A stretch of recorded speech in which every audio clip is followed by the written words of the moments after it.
কক্সবাজারে আমলাতান্ত্রিক সিন্ডিকেট গঠন করে পৌরবাসীকে জিম্মি করে যেভাবে লুটপাট চালানো হয়েছে তার দায়ভার কিন্তু ওনাকে নিতে হবে। দুইজনকে আসামি করে প্রায় 500 থেকে 700 জনকে দায় এড়ানোর জন্য একটা মামলা দায়ের করেছেন। এটা তো হাস্যকর মামলা। সফলতা আছে যেমন ব্যর্থতাও তেমন আছে।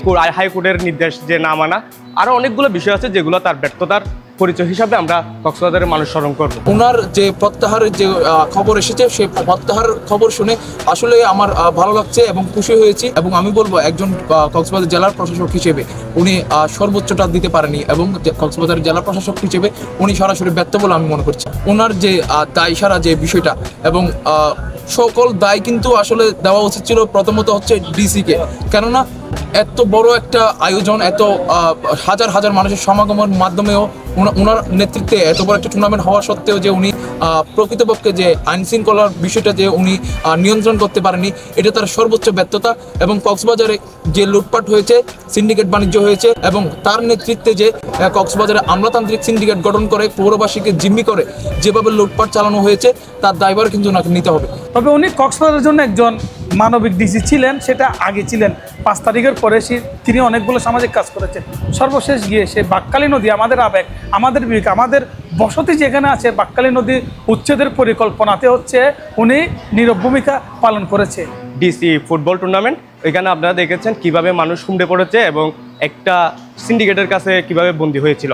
আপনারা দেখেছেন কক্সবাজার উচ্ছেদ অভিযানের নামে মানুষের উপর হয়রানি, হাইকোর্টের নির্দেশ যে না মানা, আরও অনেকগুলো বিষয় আছে যেগুলো তার ব্যর্থতার পরিচয় হিসাবে আমরা কক্সবাজারের মানুষ স্মরণ করব। যদি কাজের প্রক্রিয়াটা দিকে দৃষ্টিপাত করি তাহলে সফলতা আছে যেমন ব্যর্থতাও তেমন আছে। সফলতার বিষয়টা যদি আমি এভাবে মূল্যায়ন করি, যেহেতু আমি সমিতিপাড়ার যে উচ্ছেদের যে প্রক্রিয়ার আন্দোলন ছিল, আমি সমিতিপাড়ার মানুষের পক্ষে দাঁড়িয়েছি, কথা বলছি, সেই জায়গায় থেকে উনি মানুষের কথাগুলো নীরবে শুনেন। এটা তার একটা গুড সাইড, আমি বলতে পারি যে মানুষের কথা, প্রত্যেক মানুষের কথা উনি যে যায় তার কথা শুনেন। সাইকোলজিক্যাল যে বিহেভিয়ার, একটা সেবামূলক বিহেভিয়ার ওনার কাছ থেকে বলা যায় এটা পেয়েছি।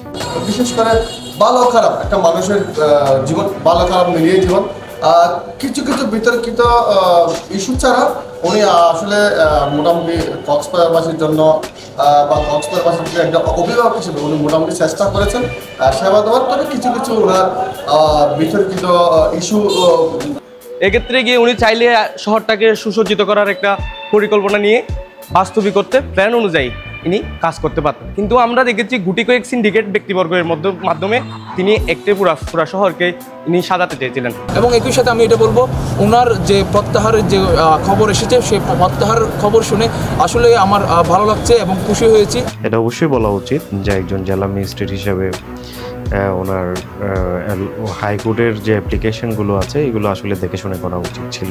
তো আপনারা যদি প্রশাসনিক ক্ষেত্রে সেরকম নিরাপত্তা দিতে না পারেন, তাহলে আপনারা এইরকম ডিজি সাহেবের ফুটবল খেলা আপনারা কেন এই খেলাটা ক্রীড়া মোদী প্রেমীদেরকে সেখানে আসার জন্য উৎসাহিত করেছেন? ইজার আদার ছিল আমার জানা মতো 4 জন, সেখানে সরকার মান্যবর ডিজি সাহেব দায় এড়ানোর জন্য শুধুমাত্র 2 জনকে আসামি করে প্রায় 500 থেকে 700 জনকে অজ্ঞাতনামা করে শুধুমাত্র দায় এড়ানোর জন্য একটা মামলা দায়ের করেছেন। এটা তো হাস্যকর মামলা।